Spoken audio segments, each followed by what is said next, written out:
tell you more than I will about those charges, but I thought I would give you an overview of what's in the federal complaint and the charges that we charged. So Mr. Sturdivant started on the internet. He started reading ISIS material, started going to ISIS websites, making TikTok videos, and eventually reached out to what he thought was a member of ISIS. In reality, it was an undercover agent with NYPD in New York.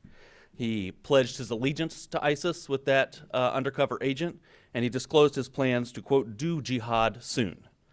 He then met a second undercover with the FBI, who he also thought was an ISIS participant, and he started to be very specific with his plans. He talked with that undercover agent, again, who he thought was ISIS. He talked about where he was planning to do this attack, which was at a grocery store and a fast food restaurant in Mint Hill, places that we go every day and don't think that we may be harmed. He talked about what means he would use to kill innocent people.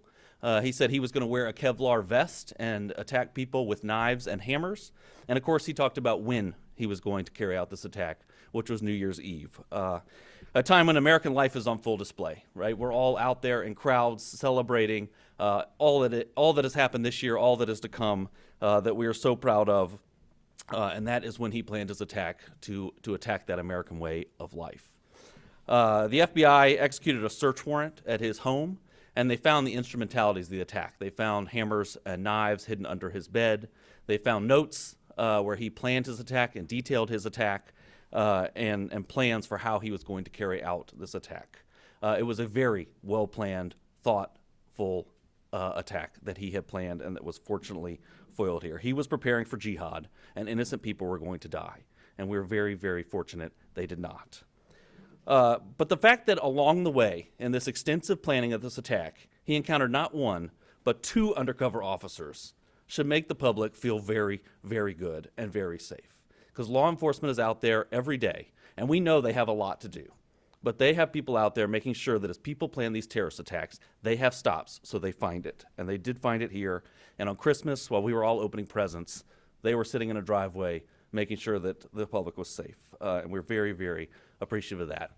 Mr. Sturdivant was arrested on New Year's Eve, the day he planned his attack. Of course, it did not become public today. It has been under seal until today. He made his initial appearance in federal court this morning, about an hour ago, and this case is now moving through the judicial process. So he will have a preliminary hearing after that and a detention hearing, and of course we will seek that he remain detained, but that's up to a federal judge on that issue.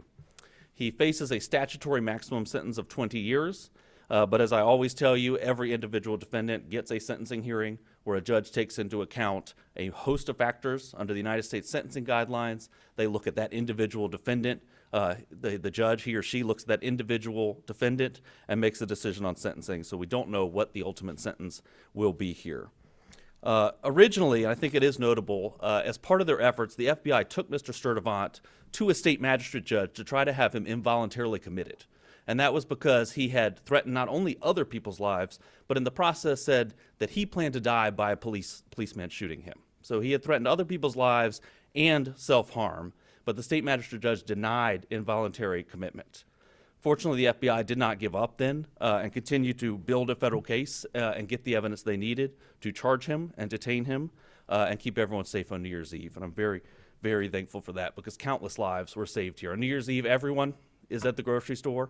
We're all buying the things we need to celebrate, and we could have had a significant loss of life and significant injury here. So we will be here at the federal level dedicated to making sure the public is safe like we were in this case. And I know that there's a lot that goes on behind the scenes that's never public for investigative reasons, and it's very it brings me satisfaction to be able to tell the public what law enforcement is doing when you don't know it and what's going on behind the scenes to keep everyone safe. So with that, I will turn it over to Special Agent in Charge Barnacle, who could tell you a little bit more about the details. Thank you, Mr. Ferguson, and thank you, Chief Hatley from the Mint Hill Police Department for your partnership in this investigation.